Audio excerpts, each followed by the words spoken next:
ఈ case I mean ఈ situation Joy Biden గారిది మనం తీసుకుంటే చాలా డబ్బులు ఉంటాయి. జనరల్‌గా అంటూ ఉంటారు. డబ్బులున్న వాళ్ళకేంటి హ్యాపీగా ఉంటారు. వాళ్ళకి ఆరోగ్యం అనేది మొత్తం హెల్త్ సెట్ చేసుకుంటూ ఉంటారు అని చెప్పి. సో, ఈయన కేస్‌లో ఏం జరిగిందంటే ఫోర్త్ స్టేజ్ వరకు ఆయన ఎందుకు డిటెక్ట్ అవ్వలేదు? అన్‌ఫార్చునేట్ థింగే అనుకుందాము. హ్మ్. ఓకేనా. హ్మ్. నిన్న అఫీషియల్ న్యూస్ వచ్చింది. హ్మ్.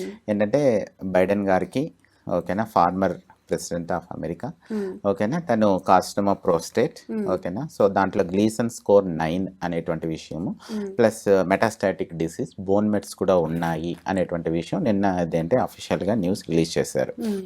సో ఇట్స్ ఏదంటే జనరలీ స్టేజ్ 4 డిసీజ్, ఒక ఆర్గాన్ నుంచి ఇంకొక ఆర్గాన్కి ఇదేంటి డిస్టెంట్ మెట్స్ వెళ్ళాయి అంటే కనుక దట్స్ స్టేజ్ 4 డిసీజ్ అని చెప్తాం ఓకే. క్యాన్సర్ దేన్ని పరిభాషలో. హ్మ్. సో అదేంటి అది ప్రస్తుతం అనుకున్నటువంటి కండిషన్. హ్మ్. అతని ఏజ్ అరౌండ్ ఇదేంటి 80+. అవును. ఓకేనా. సో హ్మ్. అరౌండ్ ఖచ్చితంగా ప్రోస్టేట్ క్యాన్సర్ కామన్గా వచ్చే ఏజ్ గ్రూపే 60 to 70 years అండి. హ్మ్.